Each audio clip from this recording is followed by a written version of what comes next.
Crônicas do Amanhecer.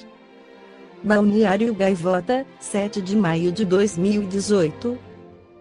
Por Feijão, Centro Espírita Allan Kardec.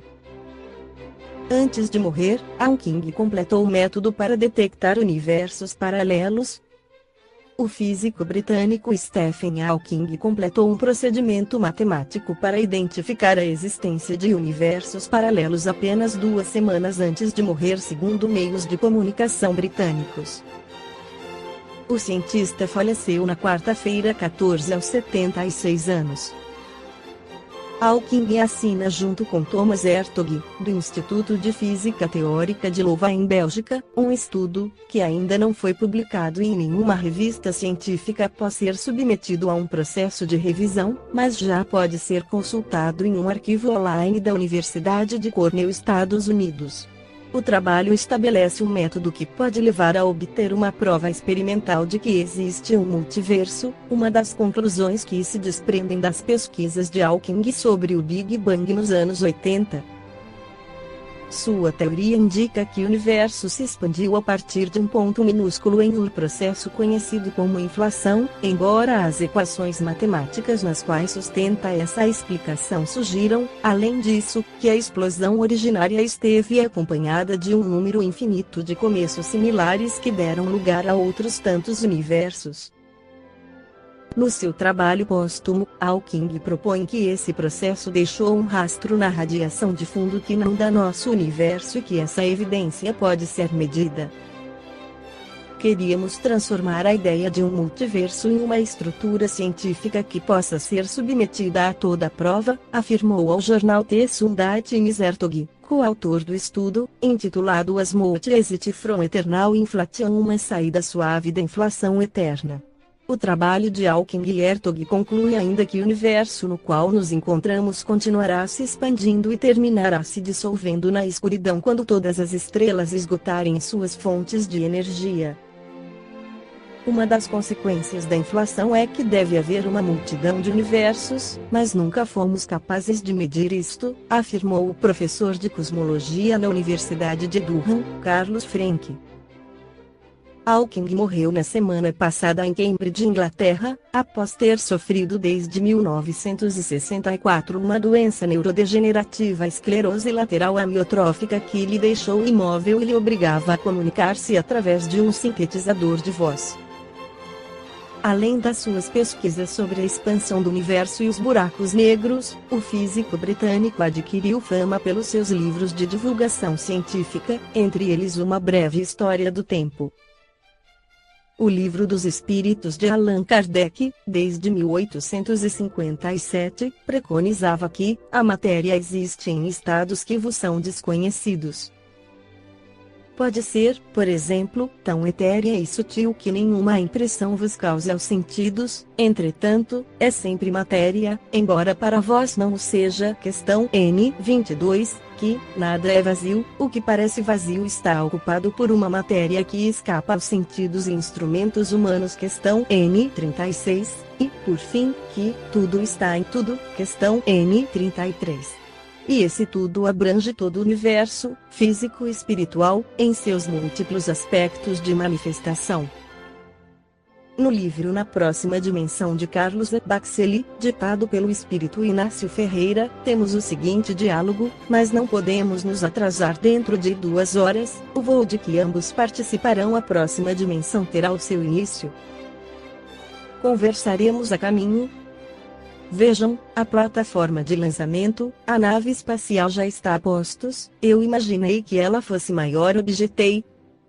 Doutor, em comparação com as nossas, as naves espaciais da NASA são foguetes arcaicos e obsoletos. Veja bem, não se trata de crítica, mas de simples constatação. A astronáutica na Terra é uma ciência que tem avançado rapidamente, no entanto muito ainda lhe compete progredir. Dentro de, aproximadamente, 20, 30 anos, se a humanidade não mergulhar numa guerra de extermínio, as conquistas serão fantásticas. Veículo que nos conduzia estacionou a certa distância e dirigimos-nos para um módulo que me parecia constituído de material semelhante ao vidro. Tal a sua leveza e transparência.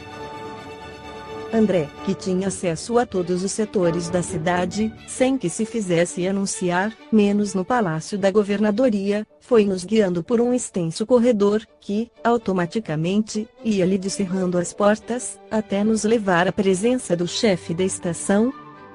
Olá, saudou-nos, assim que nos viu. Espero que se sintam à vontade. André nos forneceu as suas credenciais e estamos muito felizes por recebê-los. Periodicamente, temos empreendido excursões de estudo e de reconhecimento à dimensão vizinha, que chamamos de DV1. Não se assustem com números e siglas, isto é apenas para facilitar. Vocês serão acompanhados por um estagiário que está se preparando para ser piloto e pelo comandante Nielsen. A nave em que embarcarão será aquela Capitão Nebo. Apertando um botão no colorido painel, uma ampla janela de 2 folhas se abriu e pudemos ver a Capitão Nebo mais de perto, cujo comprimento não excede ao de um carro confortável. Por ser semi-transparente, podíamos vê-la por dentro, reparando no seu mecanismo simples. Os nossos cientistas, explicou-nos o doutor Dawson, já conseguiram eliminar grande número de peças. As nossas naves são imantadas por um campo de força que não lhes permite fugir à rota traçada.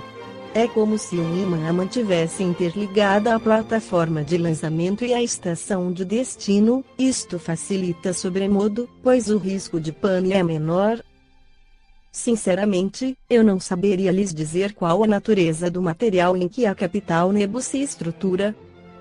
Nielsen disse-me o nome, mas a palavra me soou aos ouvidos como um amontoado de consoantes sem significado.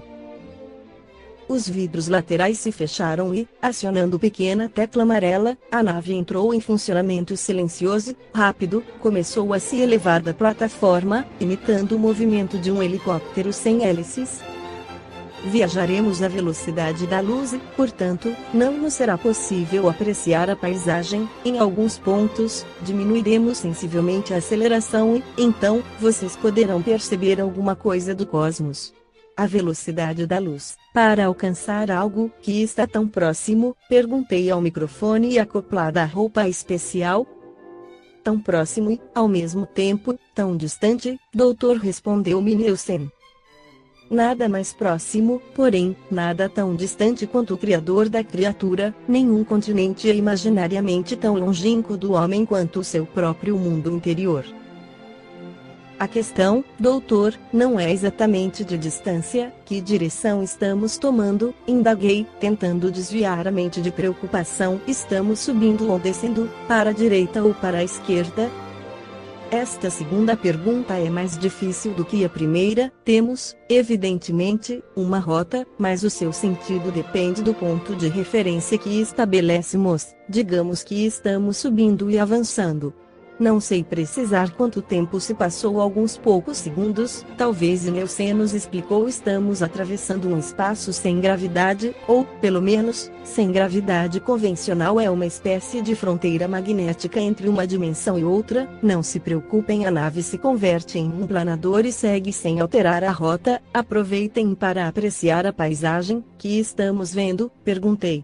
Algum planeta nosso conhecido na Terra ou alguma estrela que os astrônomos encarnados já tenham identificado? Nenhuma coisa nem outra. São esferas espirituais, inacessáveis ao olho humano. É a parte positiva do universo. A parte positiva do universo, sim, doutor. A negativa é a que se constitui de matéria densificada. A morte, figuradamente, é a vida em seu aspecto positivo. Tudo se apoia e existe em função de um contraponto criador e criatura, vida e morte, bem e mal. Entramos em algum buraco negro? Sim, o que os homens têm chamado de anti-universo, ou universo paralelo. Que beleza extraordinária, exclamei. Tenho a impressão de que estamos navegando no mar. A nossa nave espacial parece singrar determinadas ondas cósmicas. Nielsen sorriu e concordou. Bolhas flutuando, de cores inimagináveis e formatos variados, pairavam no espaço de todos os tamanhos e consistências. Algumas dessas bolhas, doutor, são habitadas. Por quem? Por seres inteligentes, humanos. Ante a ingenuidade da minha pergunta, nem Odilon conseguiu deixar de sorrir, complacente. Doutor, falou-me o comandante, a forma humana é uma das mais primitivas expressões de vida inteligente. Eu sempre me achei feio, mas nem tanto procurei descontrair. Estrelas minúsculas pareciam brincar no firmamento sem gravidade e alguns corpúsculos pareciam se aproximar da nave, auscultando-nos em tensão. Que são, argue, observando aqueles pontos que se destacavam dos demais, movimentando-se com racionalidade. São os seres que habitam as bolhas flutuantes, espíritos? Sim, sublimados. Não, a sua evolução se vincula ao sistema de vida da próxima dimensão, nunca estiveram na Terra e, provavelmente, nunca estarão. Fica difícil compreender, afirmei, com ideias que se me confundiam na cabeça. Não tente, doutor, não tente, aconselhou-me Nielsen. Esses seres reencarnam, insisti. Digamos que tornarão corpo na dimensão vizinha. Corpo e forma, são bons ou são maus? Melhores, doutor, bem melhores do que os espíritos sem forma que nos rodeiam, ou seja, que rodeiam os homens encarnados. Está se referindo aos chamados corpos ovoides? Não somente a eles, mas também aos elementais, aos espíritos disformes, amorfos, aos que se encontram em estado de transição. Eu nunca soube deles, os em estado de transição. Mas eles existem. Se somente o que somos capazes de conceber existisse, a vida seria infinitamente pobre. De repente, a Capitão Nebo sofreu mais acentuada aceleração. Yuri explicou: estamos deixando o cinturão sem gravidade, pousaremos na DV-1 em poucos instantes, avisou-nos Nielsen. Deixaremos a nave e não nos demoraremos mais do que o suficiente para alguns registros de estudo. Os nossos irmãos estão avisados da nossa visita, mas aqui nos sentiremos como o peixe que, fora do habitat natural, não consegue respirar por muito tempo. O nosso corpo espiritual não se adapta ao ar que aqui se respira, não serve para os nossos pulmões. Não adianta o homem querer ser anjo. Antes de sê-la, a Capitão Nebo iniciou a sua aterrissagem em DV-1 e, quando tudo se aquietou, as duas portas laterais abriram-se sem qualquer ruído. Nielsen e Yuri disseram primeiro e, ambos, com a destra erguida, saudaram o povo espiritual da Terra. Vem em missão de paz. A luz se intensificou lá fora e o comandante consentiu que eu e Odilon descêssemos sobre a improvisada plataforma de pouso. Infelizmente, eu não tenho como descrever o que vi e o que senti. 5 seres de luz se aproximaram de nós e um deles, se destacando, começou a tomar forma humana, semelhante à nossa. Eles podem se transfigurar com facilidade, disse-nos Nielsen. Está copiando a nossa forma com o propósito de deixar-nos mais à vontade. Sejam bem-vindas, em nome do Divino Senhor da Luz, cumprimentou-nos. A quem ele está se referindo? Perguntei a Yuri, que permanecerá ao meu lado. A Jesus Cristo. Quem são os dois novos amigos? Indagou, se referindo a mim e ao Odilon. É a primeira vez que estão vindo com vocês. Não me recordo deles, Nielsen respondeu. Trata-se de 2 companheiros vinculados à Terra. Um deles é recém-chegado entre nós e ambos foram convidados pelo Dr. Dawson. Residem em nosso lar? Perguntou, dando-me, no entanto, a impressão de que conhecia praticamente tudo sobre mim e Odilon. Não, residem noutra colônia, localizada nas imediações em que vem sendo desenvolvido importante trabalho de espiritualização no Brasil. Foram contemporâneos do médium Xavier, aquele que se fez instrumento das revelações de André Luiz, que também já esteve aqui conosco. Soubemos de Xavier, afirmou a entidade sem nome. Prosseguindo, o trabalho dele possibilitará, no futuro, passos mais importantes e decisivos para que a humanidade empreenda, ao deixar o corpo que, um dia, ocupamos de forma semelhante em outros orbes. Ele se elevou acima da dimensão que habitamos. Presenciamos o cortejo iluminado que o conduziu. Eu estava estupefato e, sinceramente, não sabia em que atentar, se no diálogo que a entidade transfigurada mantinha com o comandante da expedição ou nas edificações que podia divisar nas proximidades. A cidade deles, se é que posso chamar o que via de cidade, era toda de vidro ou de material semelhante. As edificações eram lindas e praticamente flutuavam, de tão leves e translúcidas, davam-me a ideia de casas em formato de redoma. Algumas maiores, outras menores, impossíveis de descrever em seus traços arquitetônicos, pois não havia uma sequer absolutamente igual à outra. Esta foi a crônica do amanhecer de 7 de maio de 2018. Por Feijão Centro Espírita Allan Kardec.